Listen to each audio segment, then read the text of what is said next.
Hola, muy buenos días, feliz domingo y feliz Navidad. Bienvenidos a otra emisión de Abriendo Puertas. Este es nuestro programa número 30 y en estos casi 7 meses ustedes han estado allí cerquita de nosotros. Gracias infinitas, gracias por preferirnos todos los domingos a las 8 de la mañana por aquí, por Venevisión. Si desean interactuar con nosotros, pueden hacerlo a través de las redes sociales @Venevisión bajo la etiqueta Abriendo Puertas por Bebé. Ya estamos listos, comenzamos.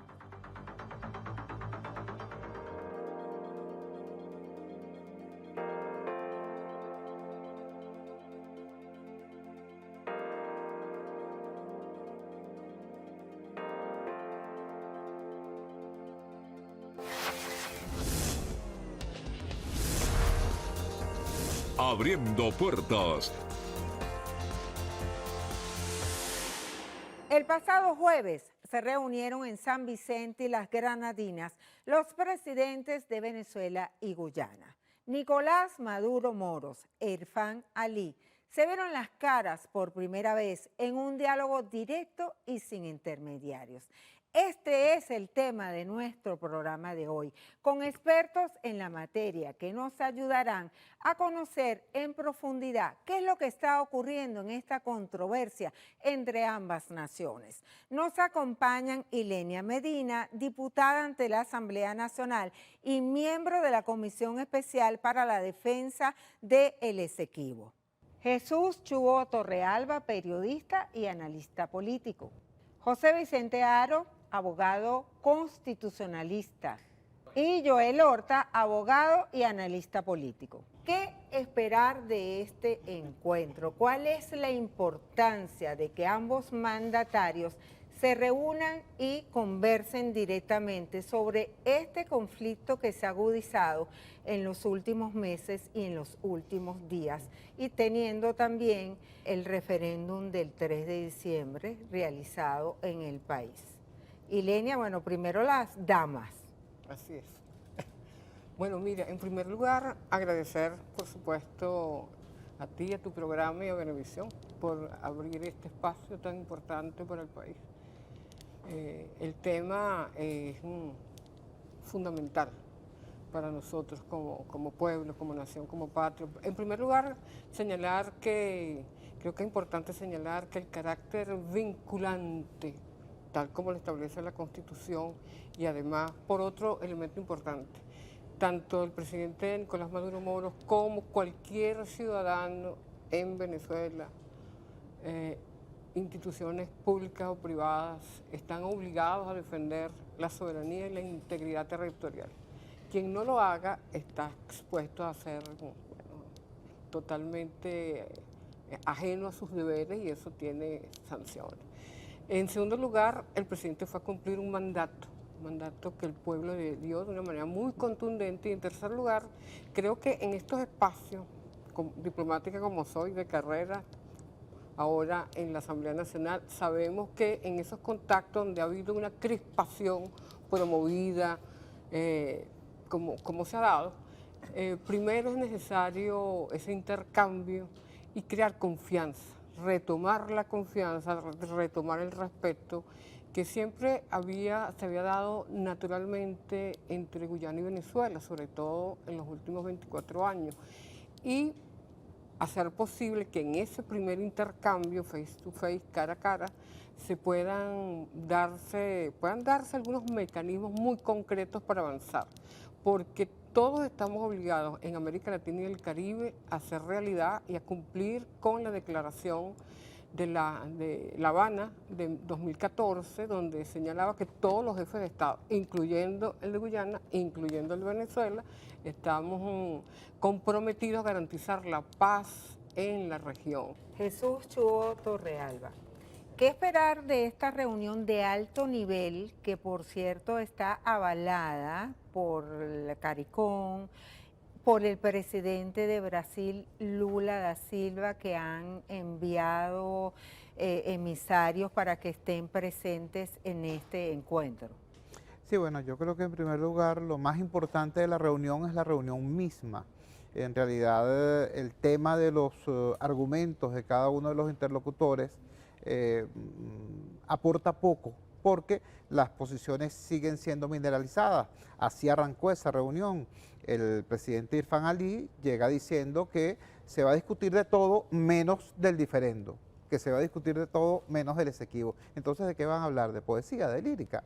El presidente Maduro llega diciendo o hablando a propósito del mandato que recibió, según su interpretación, a raíz del 3 de diciembre.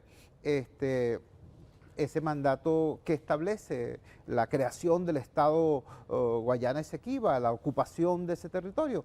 Entonces, no hay punto de intersección entre esos dos discursos.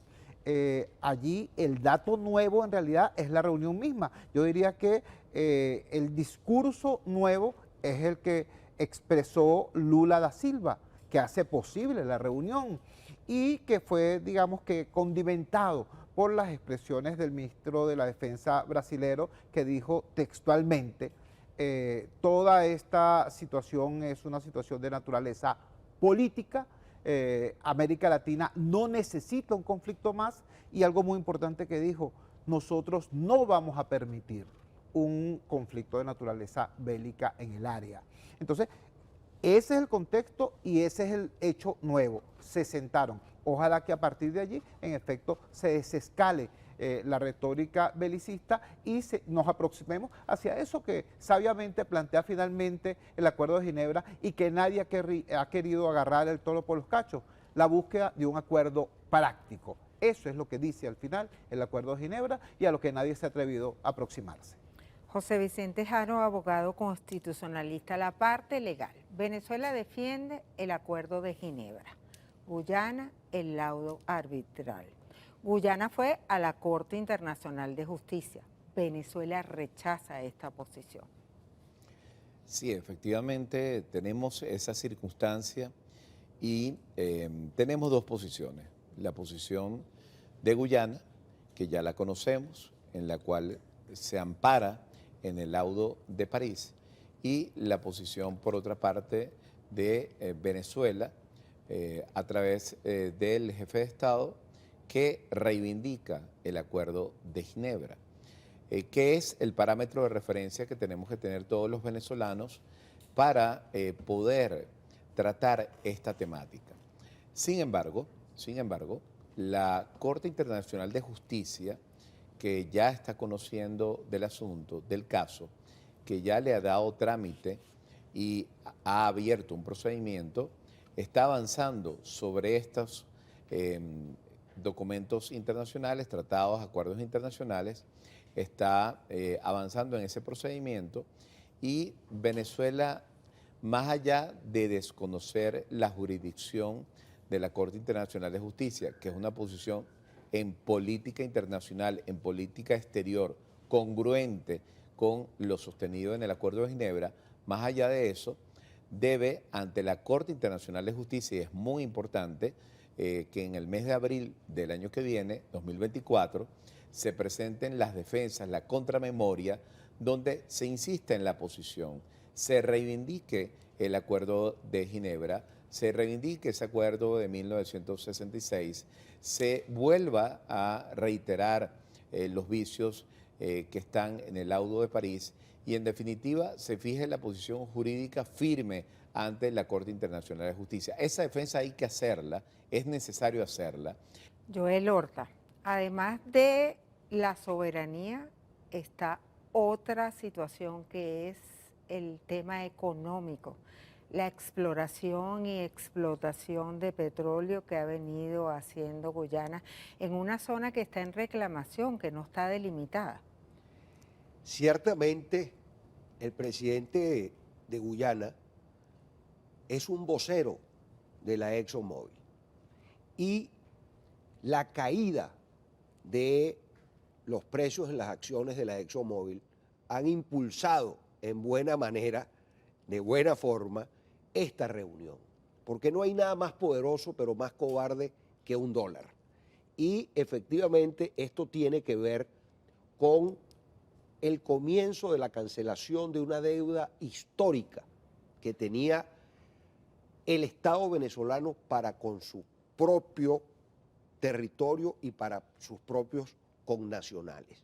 De modo que desde el robo arbitrario que se comete con la firma del laudo arbitral de París en 1899, transcurren los años hasta el 66, se firma el Acuerdo de Ginebra y luego empieza el estirarse la arruga hasta el 2015, cuando se consiguen y se reparten los 14 bloques a las empresas transnacionales de manera ilegal e irrita. Ocurre ahora que después que se encuentran a través de la prospección y exploración de toda esa zona, y se habla de más de 24.000 billones de barriles de petróleo ultraligero, pero además de eso, millones y millones de centímetros cúbicos de gas, pero además las reservas auríferas de las más grandes del planeta, pero además las reservas acuíferas, pero además toda la explotación de madera y todo lo que allí, desde el punto de vista de recursos naturales, existe. No puede pretender Guyana que el gobierno venezolano quedara inerte ante esta situación. De modo que el referéndum consultivo, que para mis efectos efectivamente es vinculante, como lo han sido todos, porque lo que es bueno para el pavo es bueno para la pava. Y si los otros 7 anteriores referéndums así lo fueron, porque debemos recordar que cuando el presidente Chávez perdió por una pestaña, de igual manera fue reconocido y fue aceptado. Así pues, que creo que esta reunión tiene que ver mucho con el tema económico, con el tema de la exploración y explotación de esos miles de millones de dólares que vergonzosamente y arbitrariamente el gobierno guyanés empezó a explotar. Miren, tenemos que hacer una pausa. Al regreso yo les voy a pedir, esto no es un debate, esto es una mesa de conversación, nos falta el cafecito, pero para que entre todos conversemos y de la gente, los televidentes que nos ven a esta hora en Abriendo Puertas, puedan entender qué es lo que está ocurriendo y la importancia de este encuentro entre los presidentes de Venezuela y Guyana. Ya venimos aquí en nuestra mesa de análisis en Abriendo Puertas. Quédense allí. Abriendo Puertas. Y continuamos en Abriendo Puertas, analizando la controversia entre Venezuela y Guyana a propósito de la reunión entre los presidentes de ambas naciones. Vamos a conversar con el abogado constitucionalista José Vicente Haro. José Vicente, ¿cómo han visto la posición de la Organización de Naciones Unidas, la ONU, cuando dice que la manera de resolver esta controversia, este conflicto, debe ser en la Corte Internacional de Justicia? Estimo que la Organización de Naciones Unidas allí ha omitido un deber fundamental, y es primero revisar los tratados internacionales que se han suscrito en la materia con respecto a la controversia que se ha dado. Aquí hay un tratado y un acuerdo, el Acuerdo de Ginebra de 1966.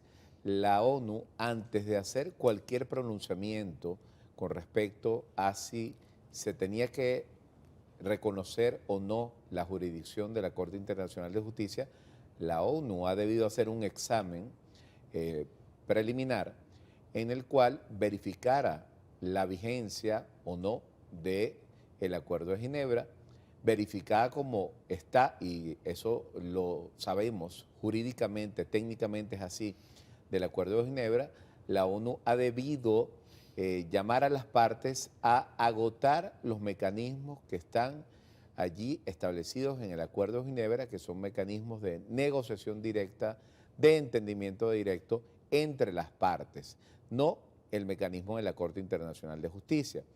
Más, sin embargo, la ONU entonces ha reconocido y ha de alguna manera dado un carácter de legitimidad, o le ha dado alguna legitimidad o beligerancia o autoridad a la Corte Internacional de Justicia para que actúe en este caso. Guyana ha hecho lo propio, ha presentado el procedimiento y ese procedimiento está avanzando. Y es algo donde en política exterior y precisamente en lo que es la parte del ejercicio jurídico de los derechos territoriales, ya desde la jefatura de Estado, tenemos que tratar con mucho cuidado, ¿no? ¿Cuál debe ser la posición de la jefatura de Estado, del Poder Ejecutivo ya en jefatura de Estado, en política exterior, frente a esta situación en la Corte Internacional de Justicia? Hay dos opciones. Una, no acudir en modo alguno a la Corte Internacional de Justicia y dejar que el proceso avance sin acudir a la Corte Internacional de Justicia. ¿Qué va a pasar en esa situación? ¿Qué es lo más previsible? Que la Corte Internacional de Justicia avance ese procedimiento y llegue a una determinación.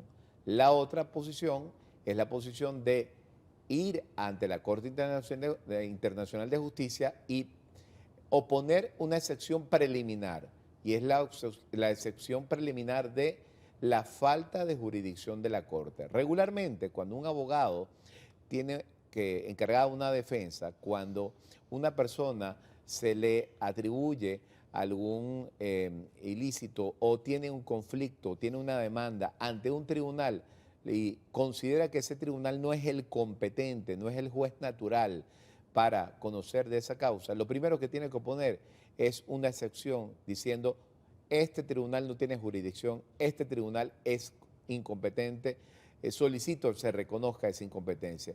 Ese derecho hay que ejercerlo y por eso soy del criterio de que el Estado venezolano, la jefatura de Estado, a través de la representación jurídica correspondiente, debe ante la Corte Internacional de Justicia presentar las defensas fundamentadas básicamente en el hecho de que la Corte Internacional de Justicia no tiene jurisdicción, presentar la contramemoria para demostrar los vicios que tiene el laudo de París y reivindicar aquellos mecanismos que están establecidos en el Acuerdo de Ginebra de 1966. Esa defensa hay que ejercerla porque si no corremos el riesgo de que la Corte Internacional de Justicia asuma una decisión al margen de cualquier consideración del Acuerdo de Ginebra. Ilenia, ¿tú estás de acuerdo con este planteamiento? ¿Debe ir Venezuela a la Corte Internacional de Justicia? En primer lugar, el gobierno, nuestro gobierno, el gobierno de la República Bolivariana de Venezuela, insisto, ha continuado una postura histórica y diplomática que ha tenido desde antes de la Cuarta República Venezuela. Pero quisiera hacer una salvedad. El doctor Horta... Pero conversen entre El doctor sí. Horta, converso con el doctor Horta, quiere decirle Doctor que ya... Horta, ya, doctor Jaro, Exacto. José Vicente Jaro. Ya Venezuela ejerció las excepciones preliminares y la Corte, como era previsible, no las aceptó. Pero quiero señalar lo siguiente. Esta es una postura histórica del Estado venezolano, porque no es capricho. Nació desde el primer momento cuando el pueblo venezolano, sus instituciones, en 1899 se sintió violentado, agredido, por cuanto Venezuela tiene la cadena titulativa y la presentó en su oportunidad extraordinariamente bien.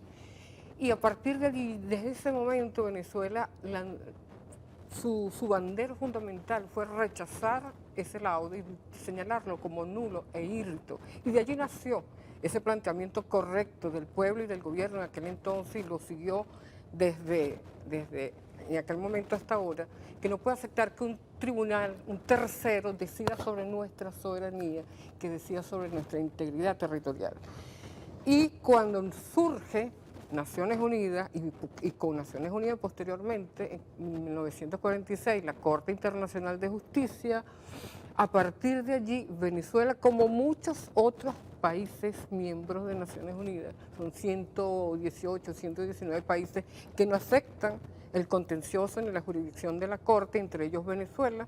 Fue además en diversas oportunidades en la Cuarta República, aquellos tratados multilaterales donde colocaban a ese órgano como uno de los órganos para dirimir una controversia, Venezuela siempre lo reservó. ¿Por qué? Porque no solamente porque te reservas por celo, es porque tienes una herida.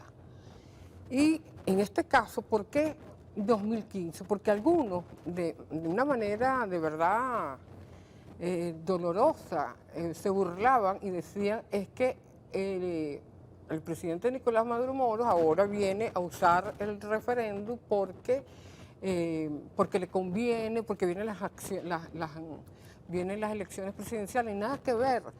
La primera comisión que se crea en la historia de la República en una Asamblea Nacional se crea en febrero del año 2021, cuando pues no podíamos hacerlo antes porque está en manos de quienes habían entregado el país. Crea esa comisión para tratar justamente de tener de una manera muy orgánica, tanto el Ejecutivo y el Legislativo, tener una postura defensiva contra la pretensión de Guyana, junto con el secretario general, que no es la ONU. El secretario general es un órgano permanente, pero no es la ONU, no es la ONU. Decidió, a pesar de que se le planteó que no podíamos aceptar la competencia de la Corte, porque es una postura histórica, insistió en llevar el caso a la Corte Internacional de Justicia sin que Venezuela, tal como lo establece la Carta de Naciones Unidas y el Estatuto de la Corte, previamente tenía que haber aceptado el contencioso, jamás lo aceptó. Pero además hay algo muy importante. Dos cosas. La Carta de Naciones Unidas dice, cuando los países tengan algún problema, importante que acudan a la Corte Internacional de Justicia, pero tiene otro que dice, no necesariamente es la Corte, pueden escoger otro órgano jurisdiccional. Y es importante decir que el Acuerdo de Ginebra no establece que sea la Corte Internacional de Justicia, dice cualquier órgano jurisdiccional. Por lo tanto, violó la dignidad del pueblo venezolano. Al que le duele, al que cree en el pueblo, por supuesto que entiende facilito, porque lo lleva en la piel, porque somos parte de eso, que la dignidad de ningún pueblo puede ser violentada. Y pretenden llevarnos nariciados a la Corte para reeditar lo que hicieron en 1899. Quien financia, allá hay magistrados vinculados al Departamento de Estado, por Dios, que han trabajado justamente decisiones contra Venezuela, son jueces y parte. Eso está cantado, esa sentencia ya está lista. Y por supuesto que un país serio, con un Estado serio, con un gobierno serio, no puede prestarse para esa situación tan, de verdad, indignante. Tenemos que hacer una pausa, ya hemos visto el aspecto legal. En la próxima parte vamos a conversar con Jesús Chugo Torrealba y Joel Horta sobre la parte política, el papel que ha jugado a Estados Unidos y unas declaraciones horas antes del encuentro entre los presidentes de Venezuela y Guyana.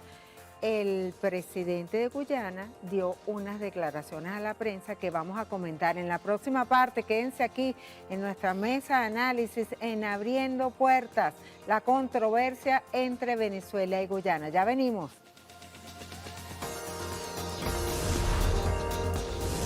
Abriendo Puertas. Continuamos en Abriendo Puertas, analizando el resultado del encuentro el pasado jueves en San Vicente y las Granadinas entre los presidentes de Venezuela y Guyana. Joel, un comentario sobre unas declaraciones emitidas por el presidente de Guyana, Irfán Ali, horas antes del encuentro en San Vicente y las Granadinas. Manifestó que su país es respetuoso de la paz y que no son los agresores.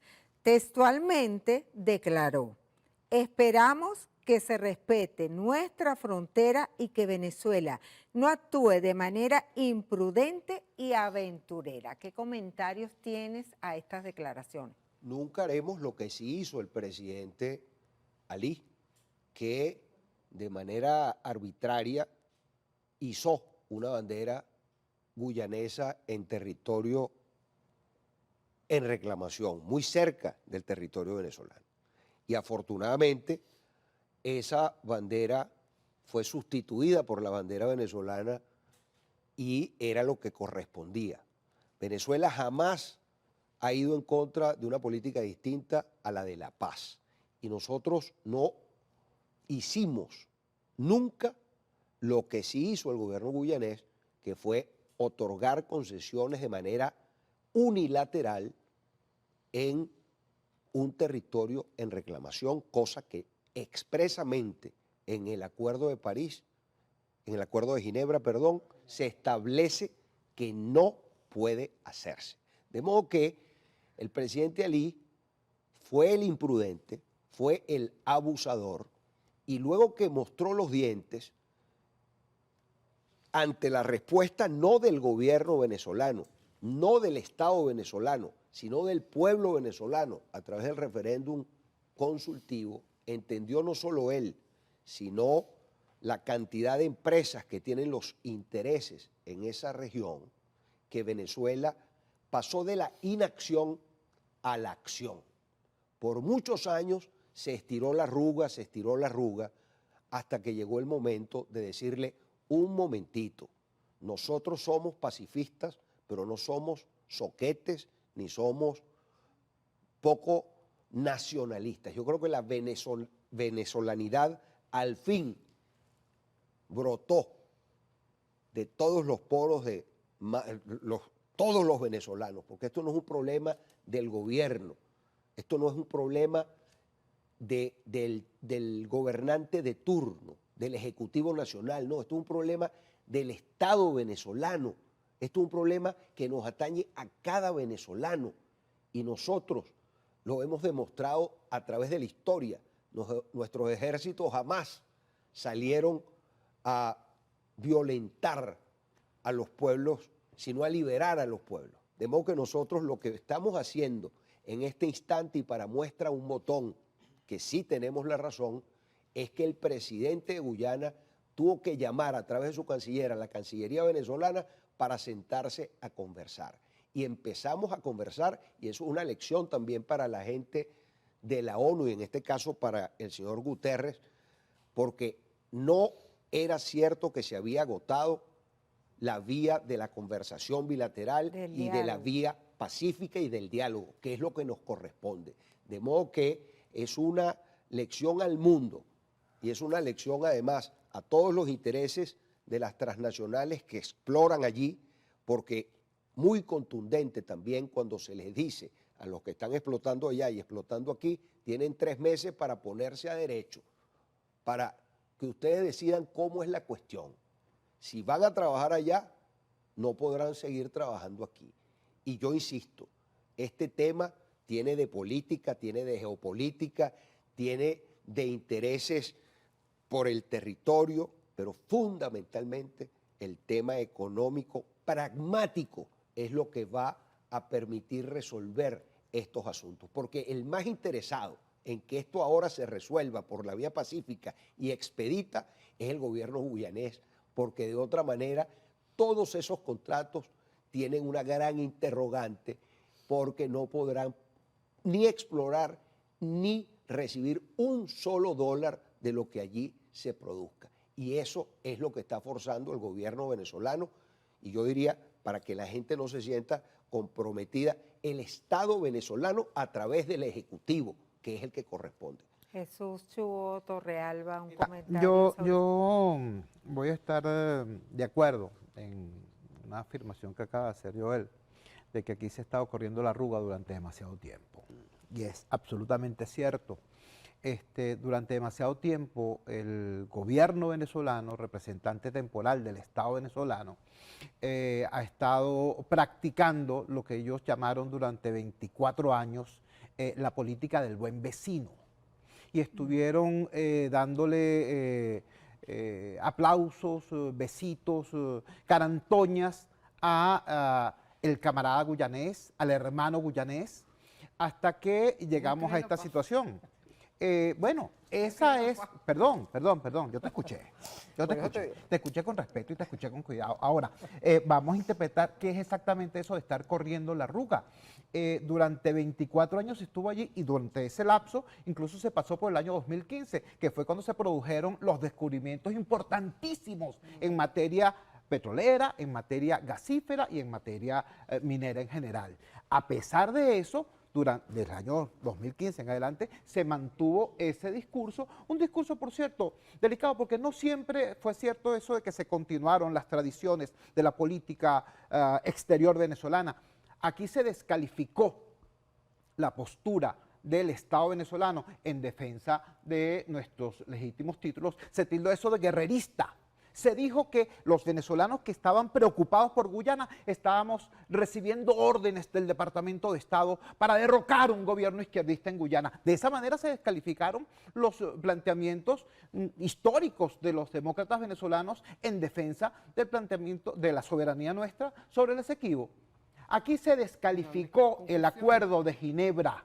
Se descalificó. Hoy el Acuerdo de Ginebra es la única barajita en la cual se agarra, con razón, el gobierno venezolano para decir, epa, este es nuestro instrumento de lucha. Bueno, más de una vez escuchamos nosotros a jerarcas del gobierno venezolano diciendo que ese fue un acuerdo entre la pérfida Albión y un gobierno adeco. Bueno, resulta que el Acuerdo de Ginebra es hoy el instrumento con el cual se está dando ciertamente esta justa batalla. Y digo muy justa porque los títulos legítimos de Venezuela sobre el Esequibo son indiscutibles y tienen que ser defendidos y tienen que ser protegidos, mira, hasta la instancia que sea. Es nuestro deber como venezolanos. Y yo quiero insistir en eso porque es una necedad a estas alturas del partido tratar de dividir a los venezolanos entre patriotas y antipatriotas.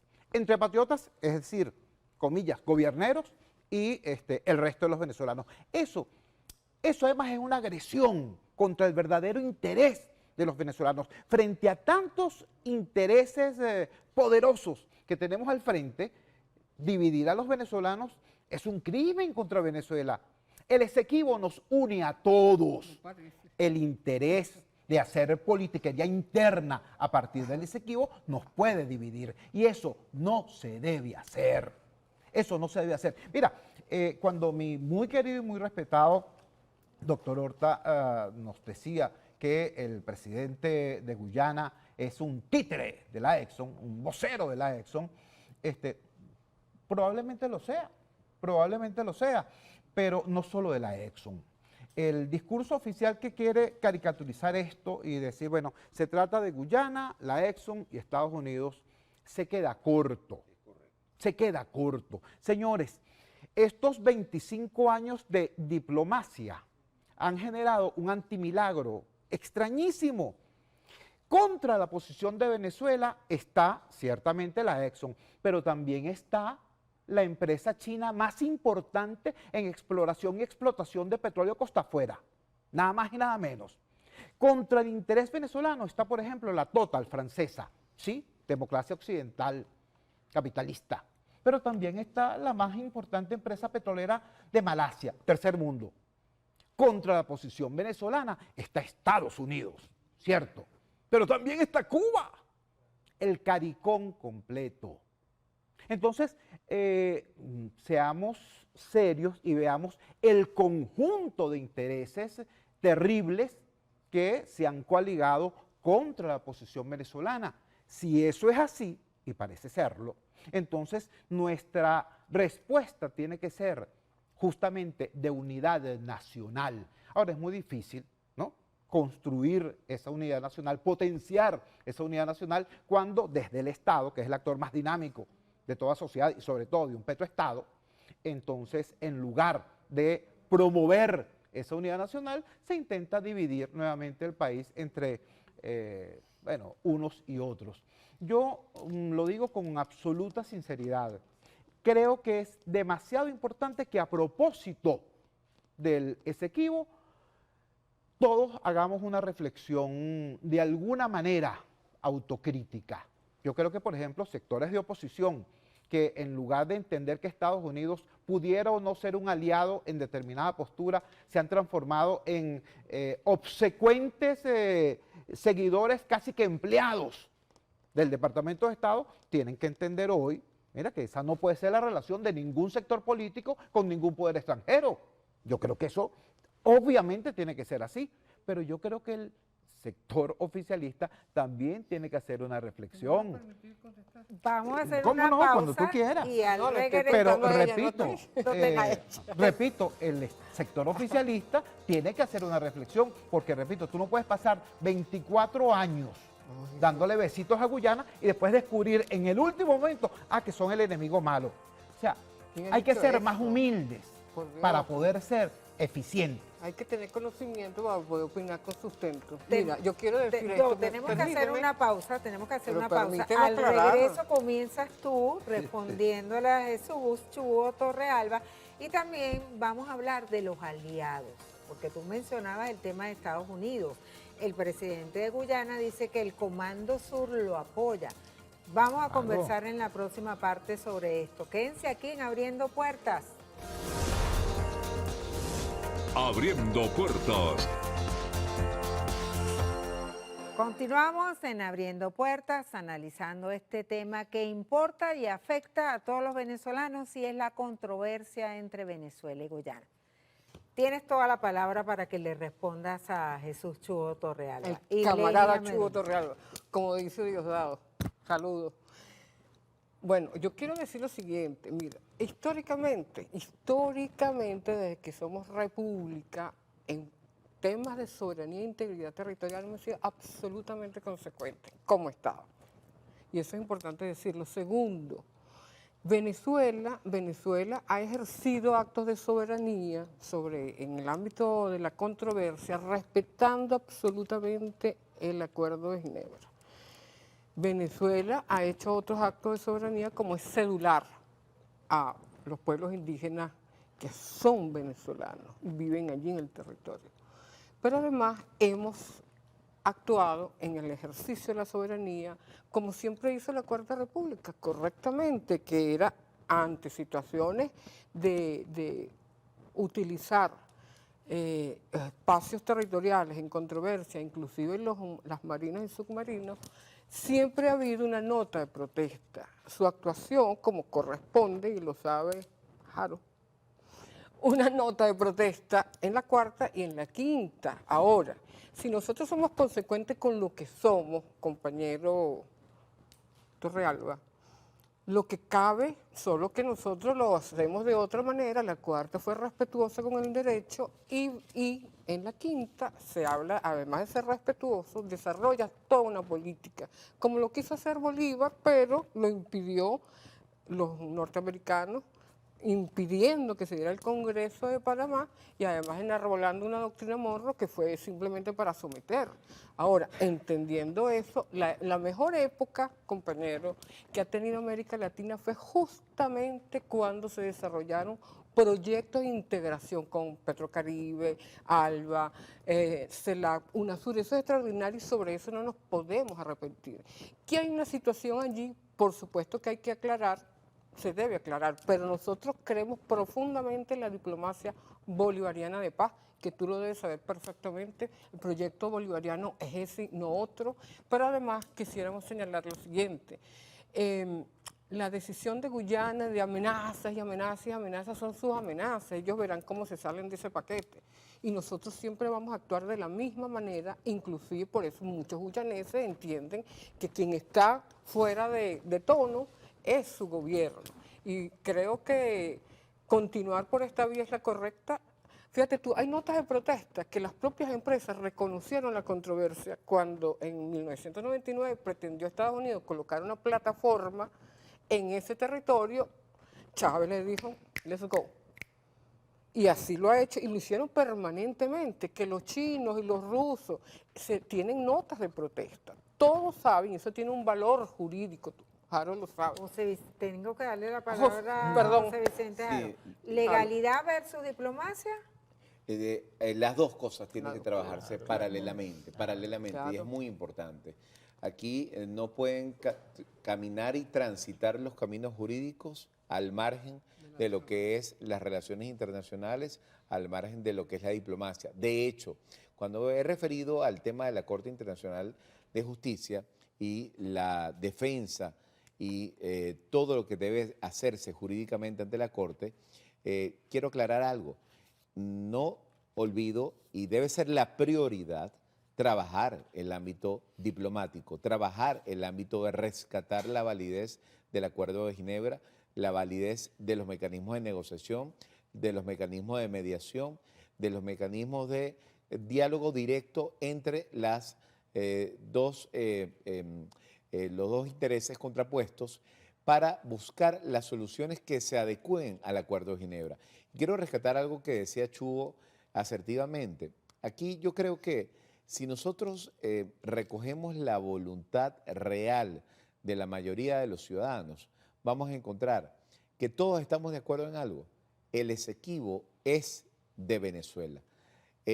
Lo que pasa es que la política interior y las diversas perspectivas que se le están dando a estos, por un lado, por el lado oficialista, por el lado de la oposición y por otros sectores, es una narrativa distinta, pero tenemos un común denominador y aquí es donde yo quisiera rescatar la base.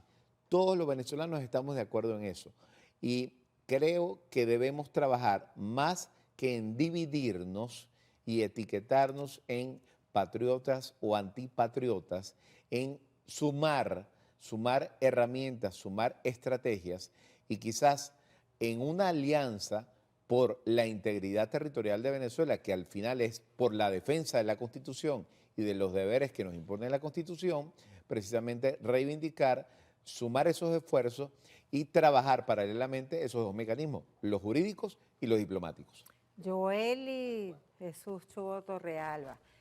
En San Vicente y las Granadinas se emitió un comunicado conjunto, se acordó mantener el diálogo. Esto es lo positivo que podemos sacar de este encuentro entre los presidentes de Venezuela y Guyana. Es un triunfo para Venezuela como país, como nación. ¿Por qué? Porque fuimos justamente a decir, un momento, no se ha agotado la vía del diálogo. Vamos a comenzar a hacerlo y a trabajar en ello. Yo decía una cosa muy, muy cierta. No solo son los intereses de la ExxonMobil, son los intereses de las empresas chinas, que debemos advertir que no solo es el negocio petrolero, es el negocio de la madera que ahí existe. Ahí hay un tema de depredación brutal del medio ambiente. La red de carreteras que se ha construido en Guyana con capital chino. Todo lo que se ha construido ahí, es decir, ahí hay mucho. Claro, comenzó antes del Acuerdo de República. Por supuesto. Es que el tema es que Importante esto no podemos nosotros hablar de los últimos 25 años, no, tenemos que hablar de los últimos 100 años, porque esto es una cuestión, y todos coincidimos que debe unirnos, no dividirnos. Y todas las naciones que han tratado de politizar los temas de territorialidad, que nos unen como ciudadanía, han salido con las tablas en la cabeza. Y yo estoy convencido, ojo, y han sido gobiernos democráticos, gobiernos militares, gobiernos de izquierda, gobiernos de derecha. Eso no tiene nada que ver. Cuando los intereses nacionales tienen que sobreponerse a los intereses individuales o partidistas, no hay más nada que hacer. Y en este caso los venezolanos estamos más unidos que nunca en el tema del Esequibo, entendiendo que efectivamente es venezolano y que no vamos a permitir que 1.600.000 kilómetros cuadrados de territorio nos sean arrebatados. Eso es nuestro y lo que está allí y las riquezas que están allí tenemos que defender. Coincidiendo rápidamente con lo que plantean Joel y el doctor Jaro, yo creo que podemos estar aproximándonos a un espacio interesante de consenso. Lo primero, todos somos patriotas. Nadie tiene el monopolio del patriotismo, ni ninguna secta opositora, ni ningún afán gobiernero. Todos somos patriotas, eso es lo primero. Lo segundo, voy a rescatar una expresión de un conocido cantautor venezolano. si todos somos patriotas, es importante recordar que la patria es el hombre, ¿no? Aquí alguien dijo...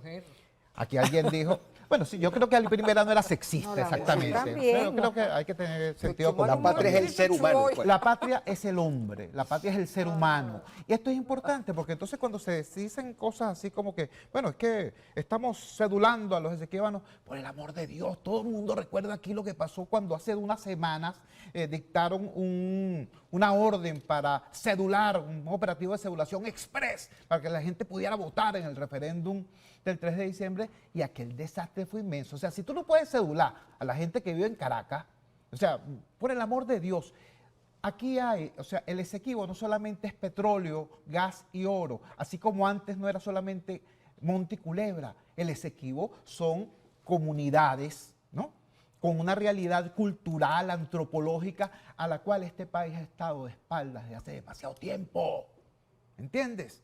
Y no podemos estar ofreciendo a los venezolanos que queremos reconocer como tales en el Esequibo, hablándole de ventajas, supuestamente, de las cuales en realidad no disfrutan, ni siquiera los venezolanos que estamos aquí. Gracias a las sanciones buscadas por un grupo de la oposición, eso hay que decirlo.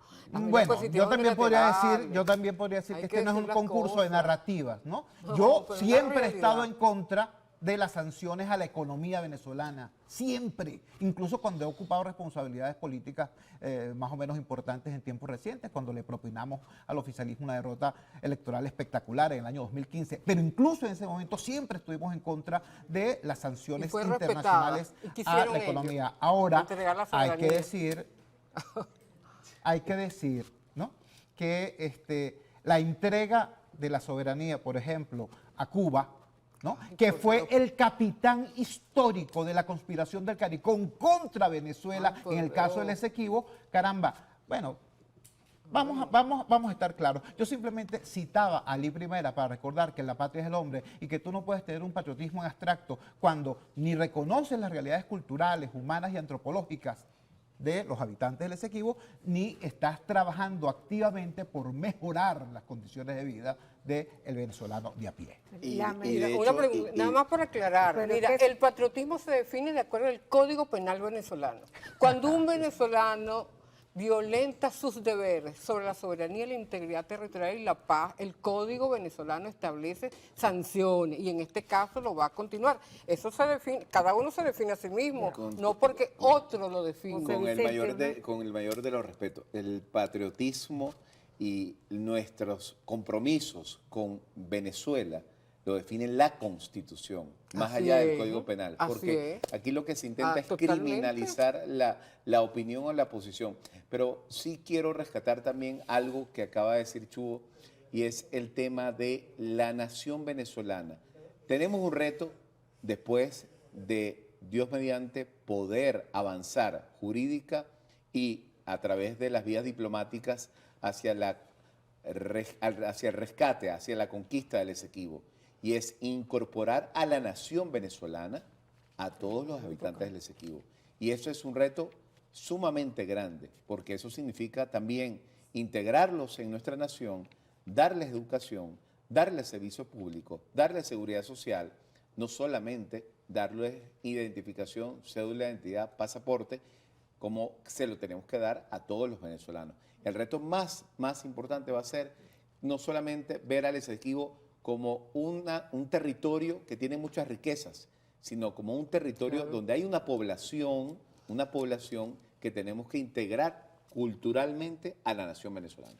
Joel, cortico porque ya estamos llegando al final. Lo importante es que entendamos que este tema no nos debe dividir, nos debe unir, nos debe unificar como nación, porque cuando hablamos de compatriotas, no es un término de un sector político. Efectivamente, todos somos compatriotas, como todos somos conciudadanos, como hubiese dicho Betancourt. Así que esto es un tema de ser venezolanos. Así es, hasta que se decida lo contrario. Y de otra manera no podremos salir triunfantes. Y hasta ahora lo estamos haciendo bien como nación. Eso es lo más importante. Así es, somos venezolanos y vivimos en Venezuela. Muchísimas gracias por acompañarnos, Ilenia Medina, Jesús Chuo Torrealba, José Vicente Jaro y Joel Horta. Feliz Navidad para Feliz ustedes Navidad, y su familia. de verdad. Igualmente. Gracias por estar acá en Navidad, Abriendo Igualmente, Puertas. para todos ustedes. La Navidad es una de las épocas más bonitas del año.